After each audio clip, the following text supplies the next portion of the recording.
안녕하세요. 새로운 한 주도 주님의 은혜의 평강이 여러분의 삶 가운데 가득하기를 축복합니다. 오늘 본문은 이사야 1장입니다. 이것은 아모스의 아들 이사야가 유다 왕 우시아와 요담과 아하스와 히스기야 시대에 유다와 예루살렘에 대하여 본 이상이다. 하늘아 들어라, 땅아 귀를 기울여라. 주님께서 말씀하신다. 내가 자식이라고 기르고 키웠는데 그들이 나를 거역하였다. 소도 제 임자를 알고 나귀도 주인이 저를 어떻게 먹여 키우는지 알건만은 이스라엘은 알지 못하고 나의 백성 깨닫지 못하는구나. 슬프다, 죄지은 민족, 허물이 많은 백성, 흉악한 종자, 타락한 자식들. 너희가 주님을 버렸구나. 이스라엘의 거룩하신 분을 업신여겨서 등을 돌리고 말았구나. 어찌하여 너희는 더 맞은 일만 하느냐? 어찌하여 여전히 배반을 일삼느냐? 머리는 온통 상처투성이고 속은 온통 골병이 들었으며 바닥에서부터 정수리까지 성한 데가 없이 상처난 곳과 매맞은 곳과 또 새로 맞아 생긴 상처뿐인데도 그것을 짜내지도 못하고 싸매지도 못하고 상처가 가라앉게 기름을 바르지도 못하였구나. 너희의 땅이 황폐해지고 너희의 성읍들이 송두리째에 불에 탔으며 너희의 농토에서 난 것을 너희가 보는 앞에서 이방 사람들이 약탈해 갔다. 이방 사람들이 너희의 땅을 박살냈을 때처럼 황폐해지고 말았구나. 도성 시온이 외롭게 남아있는 것이 포도원의 초막 같으며 참외밭의 원두막과 같고 포위된 성읍과 같구나. 만군의 주님께서 우리 가운데 얼마라도 살아남게 하시지 않으셨다면 우리는 마치 소돔처럼 되고 고모라처럼 될 뻔하였다. 너희 소돔의 통치자들아, 주님의 말씀을 들으라. 너희 고모라의 백성아, 우리 하나님의 법에 귀를 기울여라. 주님께서 말씀하신다. 무엇하러 나에게 이 많은 재물을 바치느냐? 나는 이제 수양의 번제물과 살찐 짐승의 기름기가 지겹고 나는 이제 수송아지와 어린 양과 순염소의 피도 싫다. 너희가 나의 앞에 보이러 오지만 누가 너희에게 그것을 요구하였느냐? 나의 뜰만 밟은 뿐이다. 다시는 헛된 죄물을 가져오지 말아라. 다 쓸모없는 것들이다. 분향하는 것도 나에게는 역겹고 초하루와 안식일과 대회로 모이는 것도 참을 수가 없으며 거룩한 집회를 열어놓고 못된 짓도 함께하는 것을 내가 더 이상 견딜 수 없다. 나는 정말로 너희의 초하루 행사와 정한 절기들이 싫다. 그것들은 오히려 나에게 짐이 될 뿐이다. 그것들을 짊어지기에는 내가 너무 지쳤다. 너희가 팔을 벌리고 기도한다 하더라도 나는 거들떠보지도 않겠다. 너희가 아무리 많이 기도를 한다 하여도 나는 듣지 않겠다. 너희의 손에는 피가 가득하다. 너희는 씻어라. 스스로 정결하게 하여라. 내가 보는 앞에서 너희의 악한 행실을 버려라. 악한 일을 그치고 옳은 일을 하는 것을 배워라. 정의를 찾아라. 억압받는 사람을 도와주어라. 고아의 송사를 변호하여 주고 과부의 송사를 변론하여 주어라. 주님께서 말씀하신다. 오너라, 우리가 서로 변론하자. 너희의 죄가 주홍빛과 같다 하여도 눈과 같이 희어질 것이며 진홍빛과 같이 붉어도 양털과 같이 희어질 것이다. 너희가 기꺼이 하려는 마음으로 순종하면 땅에서 나는 가장 좋은 소산을 먹을 것이다. 그러나 너희가 거절하고 배반하면 칼날이 너희를 삼킬 것이다. 이것은 주님께서 친히 하신 말씀이다. 그 신실하던 성읍이 어찌하여 창녀가 되었습니까? 그 안에 정의가 충만하고 공의가 가득하더니 이제는 살인자들이 판을 칩니다. 네가 만든 은은 불순물의 찌꺼기뿐이고 네가 만든 가장 좋은 포도주에는 물이 섞여 있구나. 너희 주다들은 주님께 반역하는 자들이요 도둑의 짝이다. 모두들 뇌물이나 좋아하고 보수나 계산하면서 쫓아다니고 고아의 송사를 변호하여 주지 않고 과부의 하소연쯤은 귓전으로 흘리는구나. 그러므로 주 곧 만군의 주 이스라엘의 전능하신 분께서 말씀하신다. 내가 나의 대적들에게 나의 분노를 쏟겠다. 내가 나의 원수들에게 보복하여 한을 풀겠다. 이제 다시 내가 너를 때려서라도 잿물로 찌꺼기를 깨끗이 씻어내듯 너를 씻고 너에게서 모든 불순물을 없애겠다. 옛날처럼 내가 사사들을 너에게 다시 세우고 처음에 한 것처럼 슬기로운 지도자들을 너에게 보내주겠다. 그런 다음에야 너를 의의 성읍, 신실한 성읍이라고 부르겠다. 시온은 정의로 구속함을 받고 회개한 백성은 공의로 구속함을 받을 것이다. 그러나 거역하는 자들과 죄인들은 모두 함께 패망하고 주님을 버리는 자들은 모두 멸망을 당할 것이다. 너희가 상수리나무 아래에서 우상 숭배를 즐겼으니 수치를 당할 것이며 너희가 동산에서 이방 신들을 즐겨 섬겼으므로 창피를 당할 것이다. 기어이 너희는 잎이 시든 상수리나무처럼 될 것이며 물이 없는 동산과 같이 메마를 것이다. 강한 자가 삼오라기와 같이 되고 그가 한 일은 불티와 같이 될 것이다. 이 둘이 함께 불타도 꺼줄 사람 하나 없을 것이다. 아멘. 모세오경, 역사서, 그리고 시가서를 마치고 이제 선지서에 접어들었습니다. 선지서는 이사야를 시작으로 예레미야, 에스겔, 다니엘까지 이런 대선지자, 이것들을 대선지자라고 부르고 그 다음에 호세아부터 말라기까지를 소선지서 이렇게 부릅니다. 이렇게 대선지서와 소선지서로 구분이 되어 있는데 대소선지서의 구분은 어떤 선지자의 인지도나 그 내용면에 있어서 더 중요하기 때문에 그렇게 구별한 것이 아니라 전적으로 선지서, 그 책의 분량에 따른 겁니다. 대소선지서를 합치면 구약 성경의 3분의 1을 차지해요. 성경 일독을 하신 분들도 있겠지만 혹시라도 성경 일독도 아직 못 해보신 분들은 이제 모세오경쯤 그 중에서 뭐 창세기 출애굽기 이 정도에서 읽다가 포기하시고 한 경우들이 많을 텐데 사실 모세오경을 지나가지고 올 때 성경의 3분의 1, 그 두꺼운 성경의 3분의 1이 해당하는 것이 바로 이 선지서입니다. 선지서까지 왔으면 선지서를 만약에 읽었다면 성경을 거의 다 읽었다고 해도 과언이 아닐 정도로 꽤 많은 분량을 차지하고 있어요. 그럼에도 불구하고 선지서는 일부 선별적인 구절들을 제외하고는 설교, 특별히 주일 예배의 강단에서 설교가 되는 경우는 거의 없기 때문에 더 거기까지 통독하다 거기까지 못 온 것도 있고 또 이렇게 설교도 되지 않기 때문에 굉장히 생소하게 느껴지는 것이 사실입니다. 우스갯소리로 우픈 거지만 예레미야 찾아보자. 그럼 신약에서 찾기도 하고 말라기, 호세아 찾아보자. 다니엘 찾아보자. 다니엘은 그나마 사자굴 때문에 조금 유명하긴 한데 이런 식이에요. 신약 가서 찾고 어디 있는지 모르고 이런 것이 사실이죠. 요즘은 교회에서도 다 PPT로 화면에 말씀을 띄워주기 때문에 그나마 성경도 안 떠들어보죠. 그러니까 진짜 덮어놓고 있는 것 같습니다. 정말 생소해요, 선지서는. 그렇다면 왜 선지서는 설교의 본문에서 제외되는 걸까요? 설교 본문으로 목사님들, 설교자로부터 이렇게 선택받는 것을 선택받지 못하고 있는 걸까요? 특별히 설교는 교육적인 기능만을 가진 강의와는 다르게 캐리그마라는 선포적 기능을 동시에 가지고 있기 때문에 분명히 이 설교라는 것은 선지자적인 기능을 가지고 있음에도 불구하고 왜 그토록 이 설교로부터 강대상에서 외면을 당하고 있는 걸까요? 설교자로서 말씀드리기가 참 민망하긴 하지만 목회자에게 현장 목회자에게 방대한 선지서를 연구할 어떤 실력과 시간이 부족한 것도 사실이고 그리고 무엇보다 정의와 심판 정의와 심판에 대한 메시지가 많아서 소위 사회적인 메시지가 굉장히 많습니다. 그렇기 때문에 어, 이제 소위 듣기 좋은 그런 은혜로운 설교를 전하기가 어려워요. 들으면 불편합니다. 불편해요. 너무나 해야 되는 이야기이기도 한데 들으면 불편하고 또 자칫 무슨 정치적으로 해석될 여지도 굉장히 있기 때문에 그런 구설수에 이제 휘말리고 싶지 않기 때문에 그냥 이제 선지서를 이야기하지 않게 되는 거죠.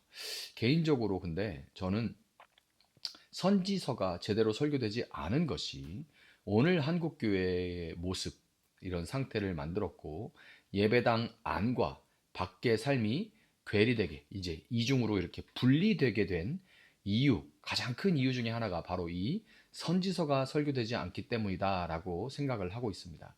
교회가 처한 현실이 선지자들이 활동했던 당시의 상황과 너무나도 흡사한 오늘인데요.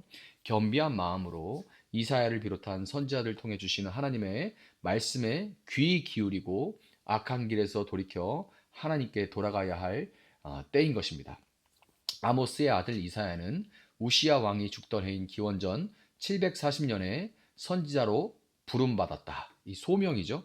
소명을 받았고 요담, 아하스, 히스기야 왕 시대까지 무려 약 50여 년 동안 사역을 계속했습니다. 굉장히 긴 시간 동안 사역했던 선지자예요. 역대하 26장 22절에 우시야의 통치 기간에 있었던 다른 사건들은 초기의 것에서부터 후대의 것에 이르기까지 아모스의 아들 예언자 이사야가 기록하여 두었다. 아멘. 이렇게 기록이 되어 있는데 이런 기록을 볼 때 이사야는 선지자로 부름을 받기 전에 왕실 서기관이었을 확률이 굉장히 높고 우시야 왕이 죽던 해에 왕실의 기록물을 정리하다가 하나님의 소명을 받은 것으로 보여집니다. 그는 어느 여선지자와 결혼을 했고 스라에 두 아들을 두었어요. 첫째의 이름은 남은 자가 돌아오리라 라는 의미의 스알 야숲이었고 첫째 아들의 이름입니다. 둘째 아들은 노략이 속히 임하리라 라는 뜻의 마헬살랄 하스바스라는 이름을 갖고 있어요. 스알 야숲과 마헬살랄 하스바스.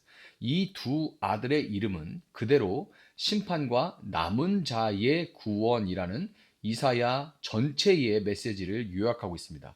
이사야서의 전체, 이사야 또 뿐만 아니라 선지서의 그 핵심 메시지가 뭐냐? 그럼 스알 야숫과 마에살랄 하스바스다라고 말해도 과언이 아니에요. 오늘 본문인 1장은 이사야를 비롯한 선지서 전체의 서론과 같은 역할을 하는데요. 이사야는 하늘 법정에서 벌어지는 우주적 재판의 현장으로 유다 사람들을 불러 모아서 패역한 그들을 향해 내리시는 하나님의 심판의 메시지를 전달합니다. 하나님은 범죄한 유다를 심판하기 위해 하늘과 땅을 증인으로 소환하시죠. 하늘과 땅은 유다의 패악질을 계속해서 지켜본 당사자인데 유다의 죄목은 크게 세 가지입니다. 먼저는 종교적인 외식과 위선입니다. 하나님은 이 외식과 위선을 굉장히 싫어하시죠. 예수님도 싫어하시죠. 회칠한 무덤아 이렇게 외치실 정도로 굉장히 외식과 위선을 싫어하십니다. 그들은 겉으로는 종교적인 의무를 잘 수행했지만 실제 그들의 마음과 삶은 부패했습니다. 13절에 거룩한 집회를 열어놓고 못된 짓도 함께 하는 것을 내가 더 이상 견딜 수 없다라는 이 하나님의 탄식은 그런 삶이 따르지 않을 때, 물론 우리가 연약해서 그러지 못할 수도 있지만, 그러나 그런 삶을 살아내기 위해서 정말 몸부림하지 않고 위선적이고 가식적인 그런 삶을 살아갈 때 마치 선물로 얼굴을 가리려고 하는 것처럼, 가리기라도 하려는 것처럼 더욱 종교적으로 열심을 내는 그 위선이, 밖의 삶이 정말 지저분할수록 오히려 종교적으로는 더 열심을 내는 경우들이 많이 있어요. 뭔가 보상이라도 그렇게 해서 얼굴을 가리기라도 하는 것처럼. 그런데 이런 위선이, 외식이 하나님 앞에 하나님을 얼마나 고통스럽게 하는지 보여주죠. 유다의 또 다른 죄악은 사회적인 불의입니다. 17절에 옳은 일을 하는 것을 배워라. 정의를 찾아라. 억압받는 사람을 도와주어라. 고아의 송사를 변호하여 주고 과부의 송사를 변론하여 주어라. 아멘. 그들은 고아와 과부, 나그네로 대표되는 사회적 약자를 압제하고 학대하며 멸시했습니다. 가진 자는 더 갖기 위해 적은 것 없는 자의 작은 자의 없는 것까지 빼앗고, 법은 최소한의 도덕이라고 함에도 현실은 유전무죄, 무전유죄로서 힘과 돈이 있는 사람들을 위해서만 작동할 뿐이었죠. 힘이 있는 사람들 가운데 정말 예수 믿는다고 교회 출석한다고 하는 사람들이 정말 의외로 엄청나게 많은데, 그런데 이 선지자가 제대로 선포되지 않으니까 그들이 이렇게 가식적인 이런 사회적 불의를 행하고 있음에도 불구하고 나는 적극적으로 하지 않았어, 혹은 하고 있음에도 그냥 교회 생활 열심히 하면 되겠지라고 이렇게 넘어가는 경우들이 굉장히 많아요. 그런 일들이 너무나도 많다는 겁니다. 이런 현실을 하나님은 너희의 손에 피가 가득하다 이렇게 평가하세요. 너희 손에 피가 가득하다. 열심히 기도하고 해서 성공하면 하나님이 다 해주셨어요가 아니고 내가 움켜쥐기 위해서 어떻게 살아왔는지를 하나님은 보시고, 너가 이룬 것으로 사람들은 평가하지만 이루기 위해서 행해온 그 걸음을 하나님은 보시고, 그 가운데서 약자가 피 흘리는 일들이, 불공정이 벌어지고 불공평이 벌어졌다면 그 사람의 손에 피가 가득하다라고 하나님은 보신다는 거예요. 하나님하고 제물을 드리는데 야 치워 이 손에서 피가 뚝뚝 떨어지잖아. 사람은 안 보입니다. 하나님은 그 손에 피를 보신다는 거예요. 그 약자의 눈물을 보신다는 겁니다. 그들이 흘린 피눈물을 그 손에서 본다는 거예요. 심판은 약자들의 피눈물과 탄식에 대한 하나님의 반응. 심판이 일어나는 이유는 그 약자들의 탄식과 피눈물을 하나님이 들으시고 보셨기 때문에 일어난다는 겁니다. 마지막 죄목은 극심한 우상숭배입니다. 하나님은 우상숭배하는 유다를 10절에서 소돔과 고모라, 21절에서는 창녀라고 부르십니다.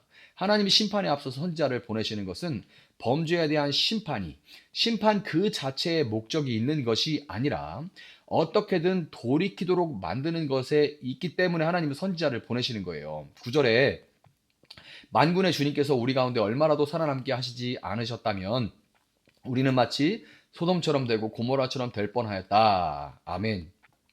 하나님은 심판과 징계를 통해 회개하고 돌이키는 남은 자를 찾기 원하시고 그 남은 자를 구원하시는 것입니다. 많은 사람이 주여 주여 내가 주의 이름으로 이것도 하고 저것도 했습니다 라고 말하지만 내가 너를 정녕 알지 못한다 라고 말씀하시는 것은 주여 주여 하는 모든 자가 구원을 받는 게 아니라 아버지의 뜻대로 행하는 자, 아버지의 뜻대로 행하는 자만 구원을 받기 때문에 그렇습니다. 그 아버지의 뜻대로 행하는 자, 위에 말씀드렸던 이 세 가지의 범죄를 저지르지 않고 저질렀더라도 회개하고 돌이켜 다시는 그 일을 행하지 않고 하나님의 뜻에 따라 살려고 몸부림하는 그런 자, 그런 자들을 뭐라고 합니까? 남은 자라고 하는 것이고, 너무나 두렵게도 남은 자만 구원받게 됩니다. 남은 자만 구원받아요. 하나님은 심판과 징계를 라는 체질을 통해서 회개하고 돌이키는 남은 자를 찾기 원하시고 그 남은 자를 구원하시는 것입니다. 유다가 심판을 당한 세 가지 이유 가운데 오늘 우리에게 해당하지 않는 것이 단 하나도 없을 뿐더러 그 패역함과 가증스러움과 외식은 오히려 더욱 깊고 깊어졌어요. 세상에 이제 SNS가 발달하면서 SNS 상에는 참 잘 사는 것 같고 참 그럴듯한 말들을 올리고 참 그럴듯한 생각들을 하는 것처럼 보이지만 삶은 전혀 따르지 않고 요만한 뭐 조금 한 것은 이렇게 부풀리고 이런 큰 낙타를 삼기고 있으면서도 그런 것들은 전혀 감추고 요만한 작은 일들을 막 부풀려 가지고 대단한 사람인 것처럼 부풀리는 이런 사회 속에서 외식과 가식이 위선이 판을 치는 그런 패역함과 가증스러움은 더 깊어졌습니다. 오늘 선지서를 통해서 하늘아 들어라 땅아 귀를 기울여라 하고 기가 막혀 하시는 이런 상태를 기가 막혀 하시는 하나님의 탄식을 듣고 돌이켜야만 합니다. 하나님이 찾으시는 남은 자들로서 하나님이 진노 중에라도 불쌍히 여기시며 이 패역한 세대를 구원하시기를 나라와 민족과 이웃들을 위해 선지자의 마음으로 기도할 수 있는 그런 여러분들 될 수 있기를 예수님의 이름으로 축복합니다. 잠시 기도하겠습니다. 사랑하신 주님 감사합니다. 이제 이사야서를 통해 선지서를 시작합니다. 참 고민이 많이 될 정도로 선지서를 연다는 것은 설교자로서 두렵고 떨림입니다. 하나님, 이런 메시지를 듣고 좋아할 자가 어디 있겠습니까? 그러나 하나님,